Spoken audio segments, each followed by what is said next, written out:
G'day, welcome to the Garden Gurus. I'm Trevor Cochran. Now we've got a great program for you today, packed full of garden inspiration and advice. Here's what's coming up.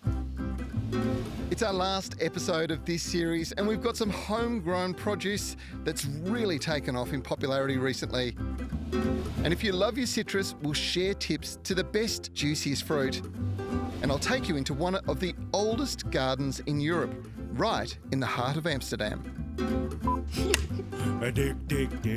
Digging around. Dig in the ground. I got my spade, I got my hoe, I got my rake, and I'm ready to go. When it comes to good gardening, well, you can do it the hard way or the easy way. And with the advent of modern technology, well, power garden tools have made some of the toughest jobs, the clean-up jobs, some of those major projects so much easier. One of the projects you should be undertaking as we move into the winter months is pruning. And heavy pruning is made so much more simple by using a chainsaw. But let me tell you, not all chainsaws are the same. As battery technology improves dramatically, more and more home gardeners are making the switch and reaping the benefits of battery power in the garden. In many parts of Australia, we have no choice as councils crack down on noise from petrol-powered engines, so battery is a no-brainer. Still are at the forefront when it comes to battery-powered garden tools. They're voted #1 for quality, and they're the world's biggest selling brand of chainsaws, thanks to 90 years of German engineering excellence. To give you a better understanding of what's best for your situation, there are 6 chainsaws in Still's growing battery range.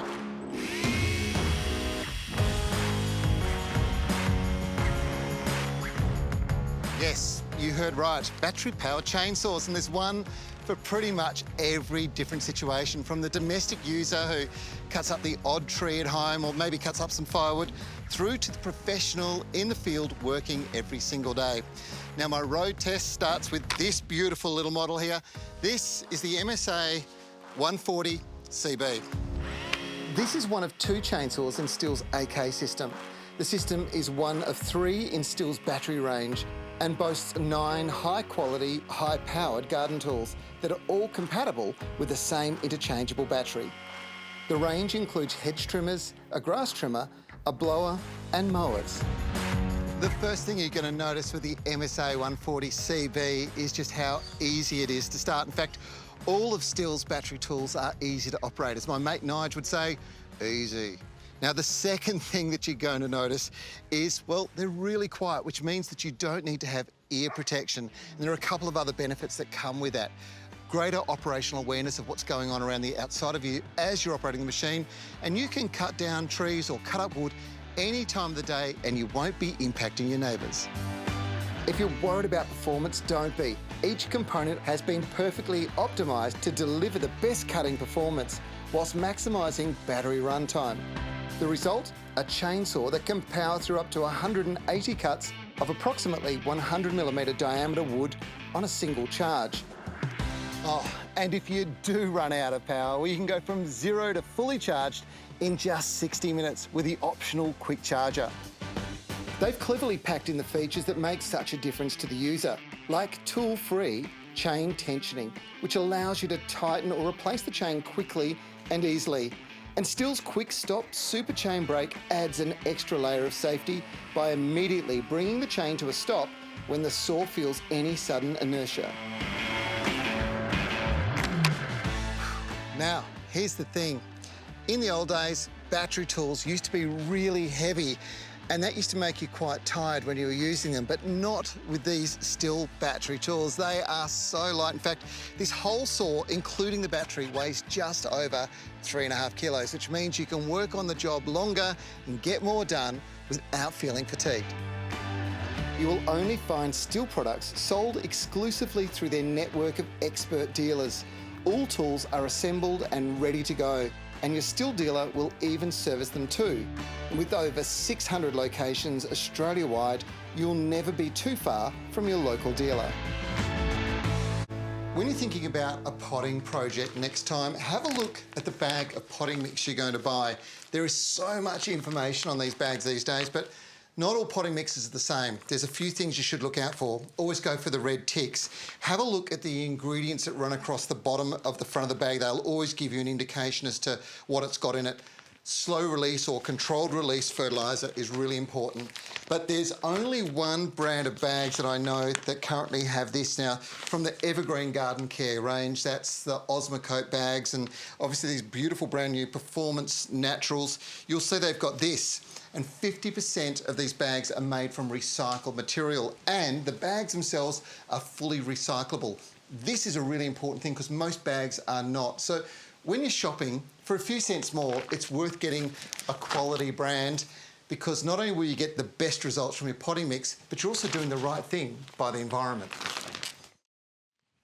You know, the world feels like it's changed forever, and in some ways it probably has, but there are some things that haven't changed, like community gardens. They're always going to be good for bringing people together and for providing fresh produce that you can use at home. But it has got me wondering how community gardens are handling the current social distancing rules. So I thought I'd check out my local, the North Perth Community Garden. The garden's a great place for people to come for so many different reasons, both physical interaction and that grounding, but also from a mental point of view too, isn't it? Oh, absolutely. I think particularly at the moment, people are stuck at home with nothing to do. They're feeling disconnected to their community. So I think even though we can't do a lot of the social things we normally do at the garden, at least you can still come here, you can tend your plot, you can look after your friends' beds if they're unable to be here, you can water some fresh seedlings, or we notice our friend's broccoli is about to be perfect and we know they're stuck at home, so we might cut it and leave it on their doorstep for them. That's really lovely. And how many members do you have? So we have plot members and we have communal garden members. So we have just under 40 individual plots, which are like old English allotments, I guess. Yeah. And that will be a whole household, so there'll be all the family members. We've also got a childcare centre that brings up their little 4-year-olds to garden their bed, and we've got, you know, big ethnic background, people growing vegetables from their cultural background. We've got retired people, we've got families. We're by no means experts in gardening, and I think we're all learning and sharing what we know and what we've had success with and what we've failed at. But we're all really passionate and really interested, and really happy to share what we do know and what we've found out. The garden's an eclectic mix of different edible plants from all kinds of backgrounds. And it's always here I see Australia's unique cultural diversity on display as people grow food that links to their origins, like lemongrass, with its roots literally buried deep in Asian cuisine. It's a perennial plant that's brilliant in so many of my favourite dishes. The garden certainly hasn't gone into hibernation, and late autumn is delivering a bountiful harvest right across the garden of all sorts of edibles. But this is one you might be interested in. This is the sweet potato. Now, it's a great ground cover. Of course, people grow them for those beautiful big potatoes that'll be sitting under the ground, under the plants at the moment. But what you probably don't realise is just how good the new fresh shoots are of this plant. They're a rich source of plant nutrients and antioxidants. So thrown into a stir fry, or even these fine tips eaten fresh in a salad is incredibly good for you. Across the country, a lot of community gardens have closed, but there's still a lot open. And if you're not sure whether you've got one open that's near you, the best thing to do is to check with your local council or check out this website. As I was waking up this morning, folks, I started to get a familiar twitch, which I think must come from the subconscious mind, an ingrained sense from birth.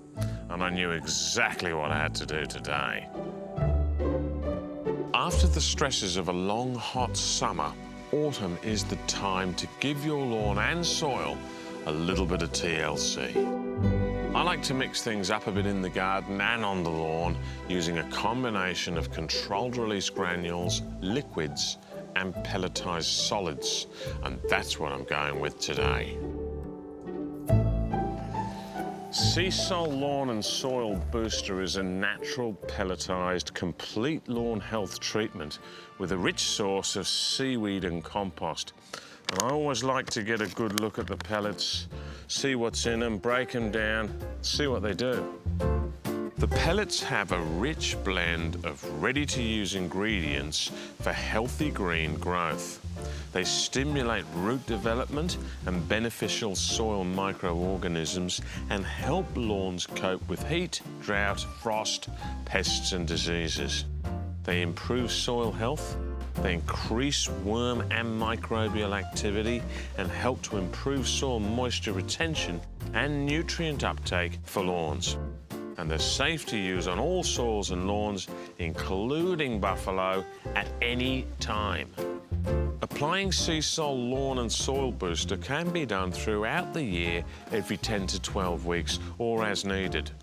Apply 100 grams per square metre by hand, or use a spreader for even coverage. Then water in thoroughly to release the goodness. Remember, autumn is a really important time to feed your lawn. It'll help it recover from the stress and heat of summer and build up the health and vigour, which gets it ready for the oncoming winter. And the Sea Sol Lawn and Soil Booster is also really good if you're laying new turf or sowing seed. Just do your soil prep, spread the booster and put down your turf. It'll help get the roots going. It helps improve the soil, encourages earthworm activity. It just keeps on going, folks, and I love it. I love sharing good ideas, and this is a classic. If you love some of those warmer climate plants but struggle to grow them in your region because it's a bit cooler, then this is a terrific way to do it. What they've done is very clever.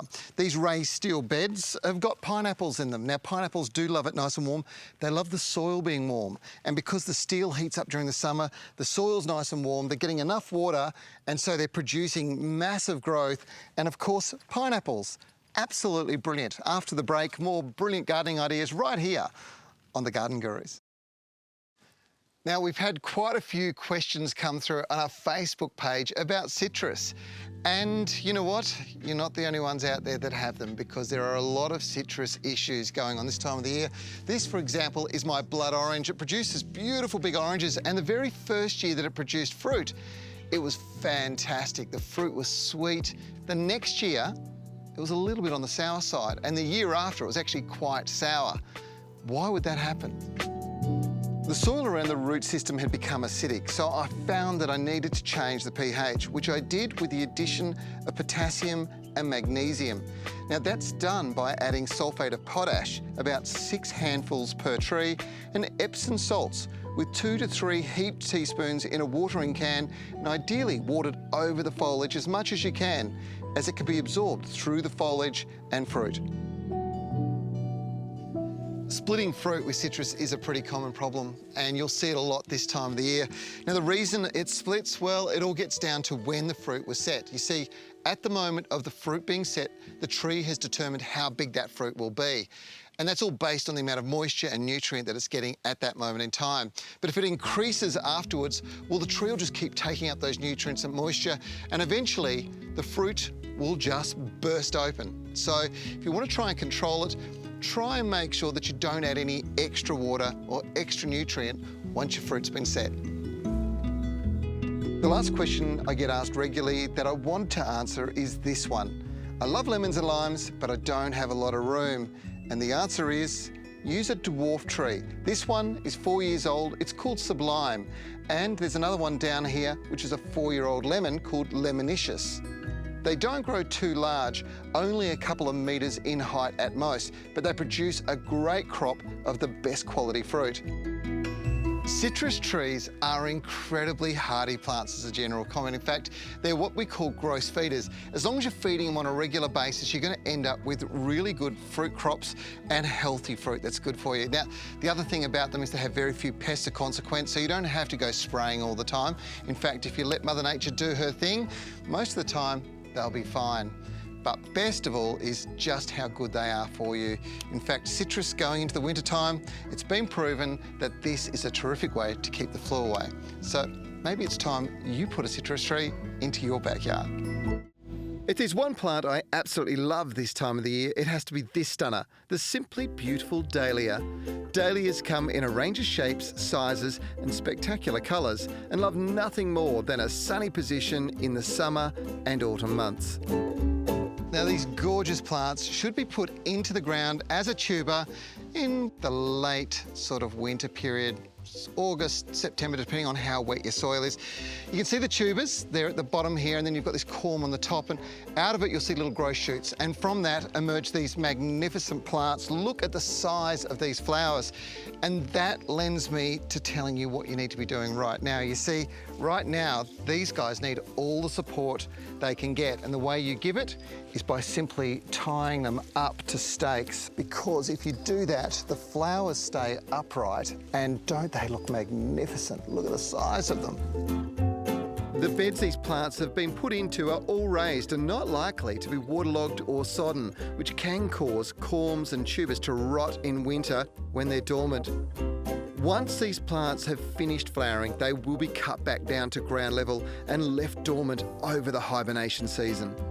Now, if you're not fortunate enough to have light, friable soil like this, and you've got a heavy loam or a clay, you will need to dig these corms up as the winter comes along. Take them out, put them in a cold, dry spot, maybe with some sawdust over the top so that they don't get wet and rot. And then you'll end up with these beautiful corms ready for planting come springtime, when they'll start to emerge and produce flowers like this right through the late spring and pretty much all the way through summer and autumn. It's hard to resist the flavours of a nice juicy peach, and if you're growing peaches at home or want to, you've got to get the pruning right. Generally, the best time to prune all of these deciduous fruit trees is in winter. And remember that the flowering and the fruit production happens on the new growth. So cut it back in winter, nice open shape. You want the light to come into the centre of the tree, and you also want to increase air circulation to avoid any fungal diseases. And all that extra light into the middle will produce more flowers, and that'll produce more juicy peaches. Oh, yes! We're all spending a lot more time in the garden these days, and that's actually good news. It's good for your spirit, good for your soul, and it's great for the environment that you live in. But what happens is you start aggregating lots of things that my wife describes as junk. That's tools that you maybe only use once in a while, and it got me looking for something that's a little more compact. And this is it. Garden tools are a good example, and not all are the same. In places like Europe, people have very little storage available, but still need tools. So the world's leading garden tool manufacturer, Wolf Garden, developed the Click system, a versatile system using just one or two handles and multiple attachment options to allow you to have the complete garden toolkit in a small space. Now, the thing with this range of tools that really makes the point of difference is the design excellence. German engineering always delivers fantastic results, but when you've got that engineering and really good quality, well thought out design, you end up with tools that last a lifetime. In fact, there's no other tool on the market that does that. All you have to do is just click your attachment on and you can go to work. The cultivator is perfect for your next hand weeding job, or maybe a broader trowel for the herb garden work, and so on. This, of course, means you'll have the complete range easily stored in a small box and not getting lost or taking up excessive amounts of room in the shed. The thing with Wolf Garden tools is, well, they're no ordinary tools. So you're not going to find them in any ordinary retailer. They're only sold through dealers. And if you want to learn a bit more about them, or maybe find out the nearest dealer to you, all you have to do is check out this website. And when you go in, they'll show you all the tools, how they work, how they can be used in your garden environment best, and what you might need. Fantastic. Check them out. I've got one more garden to share with you as I've come to the end of my cruise with Viking in the Grand European itinerary. This is an absolute ripper though. We are in Amsterdam, right in the heart of it. This is Hortus Botanicus. It's absolutely stunning. One of the oldest gardens in Europe, the Hortus is a green oasis in the middle of the city. It's made up of an outdoor garden as well as 5 greenhouses, all with various climates and collections. When Hortus was founded in 1638, medicinal plants made up the core of the collection, and the facility was used for the education of doctors and pharmacists in the 17th century. In 1646, they counted 796 different plant species here, the majority of which were medicinal in the collection, and it's continuously grown since then. This is the 3 Climate glasshouse. It was actually built back in 2003. It's relatively new, but it's an interesting concept. This modern concept has 3 different climatic zones, a subtropical, a tropical, and then a desolate garden as well, full of cacti and very unusual plants for this part of the world. Various routes take you through the greenhouse with a canopy walk going directly from the subtropics into the tropics. When you're up here, you get a great view of the plants and you're able to look at the trees right up close. When you consider the freezing conditions Holland experiences, this is a pretty remarkable achievement and a spectacle the locals must love. The medicinal garden is full of so many plants that are good for you, but also some that are incredibly toxic. And this is a really good example here. Now, these have been planted to control insects, specifically caterpillars in the garden beds. It's a really toxic insecticide, but unfortunately, it's something that some people choose to smoke as well. This is tobacco. This is what the plant looks like. The leaves would normally be taken off and dried, rolled and used in cigarettes. But used in a garden, it's a great way to control pests naturally. Hortus Botanicus is a really remarkable garden, and I've only been able to touch on a few of the incredible plants that you'll find here. It's really a treasure trove, and being in the heart of Amsterdam, if you're in this part of the world, it's somewhere you must check out. It's absolutely beautiful. Aren't cacti and succulents just remarkable? The structure of the plants is just simply incredible. When you see them up close to the detail, well, that's a good reason to have them in the house in a beautiful bowl. Now, that's all we've got for you this week on The Garden Gurus. Indeed, it's actually the end of our autumn season. I hope you enjoyed the show. If you've got any question from today or any of the other programs, all you have to do is simply become a friend on Facebook and ask us, or check out our website, download a fact sheet, maybe check out a video. I'm Trevor Cochran. We'll be back again in springtime for a brand new series of The Garden Gurus. Take care. Oh, who came up with this idea? Oh, stop laughing.